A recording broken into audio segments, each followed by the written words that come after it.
What is the current water and sanitation situation in Nairobi? That's in terms of coverage and, of course, water sources in general. Thank you, Brian.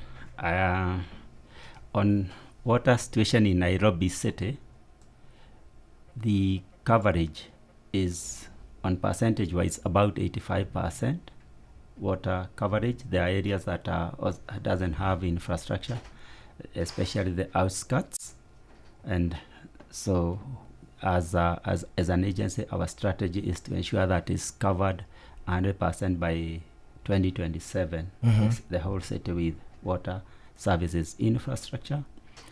On sanitation, we are currently about 55% covered with waterborne sewerage networks, and we are undertaking investments to take it to about 60%. On a national averages, that is way ahead of the national averages. So in Nairobi City, you can confidently say that on terms of water services and sanitation coverage is above national average. And on water sources, Nairobi City has a combined water production of about 520,000 cubic meters per day. That is the volume of water that comes to the city on a daily basis. And presently, Athi Water is developing infrastructure to generate an additional 140,000 cubic meters per day.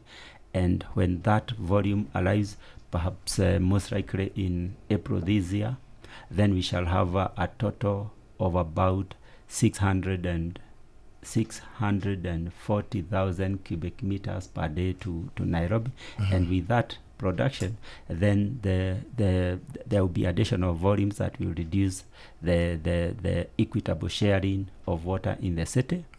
Definitely, we will still be experiencing water supply shortages, and there are required investments that are required to be undertaken so that we can move in tandem to meet the supply demand because of the expanding population demands and pressures. Yeah. We're about to talk about WASIC a little bit, but before that, when we see the situation as is, engineer, then we ask ourselves how we can plug those gaps. So I'll go to, of course, Willis, who is the CEO for the Water Sector Trust Fund. How do we then encourage community-led, initiatives that are sustainable and workable to make sure we, are able to have our, water and sanitation needs taken care of? Thank you very much, Mariam. I think that is a very good question. It is good to note that water services is a devolved function, and throughout the country, WSTF works with county governments through a county strategy that we have, which specifies in every investment that we make how we engage with the county governments and the various communities. So, for instance, in sanitation, we have community total-led sanitation, which has procedures, and we also collaborate with the Ministry of Health, particularly the Department of Public Health. In terms of water supply, we work with WSPs, water service providers, which are also entities owned by the counties, and their processes and the project management systems, which allows the communities to participate and monitor also what is going on.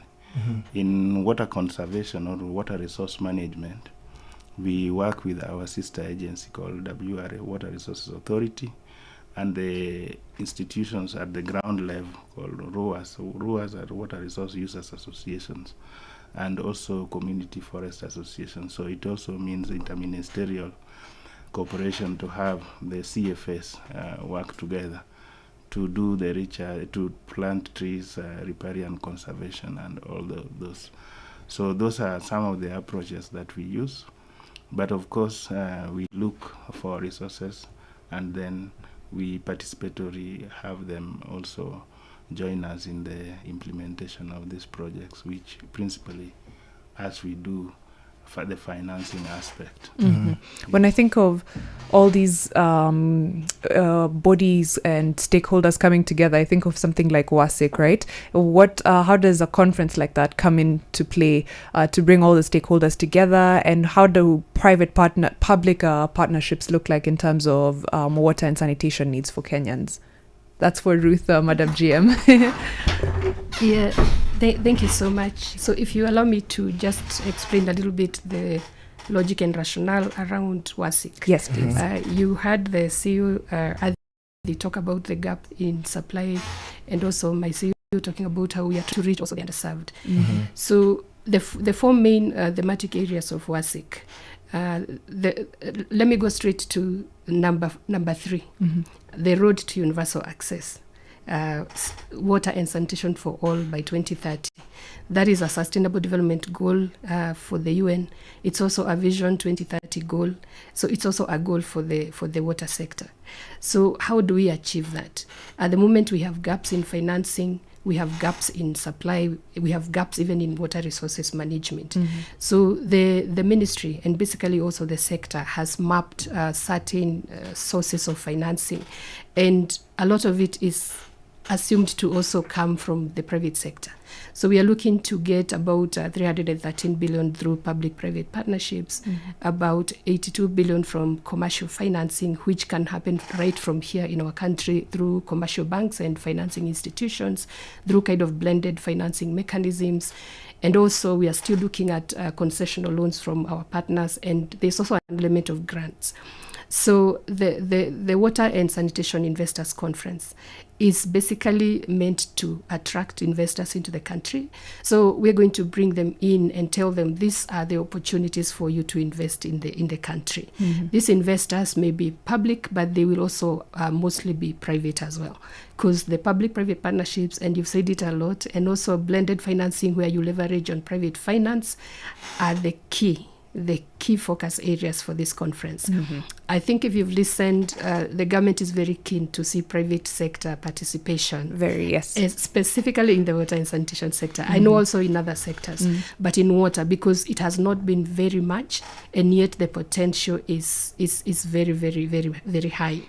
At the Water Sector Trust Fund, if I may just mention, we've already tapped into that through a program we call resort-based financing, where we agree with our utilities that, rather with the water services providers, that those who are creditworthy, they can access a loan from commercial banks, and then we come in and we subsidize that loan so that they're able to get to access more financing than what is available in the public sector.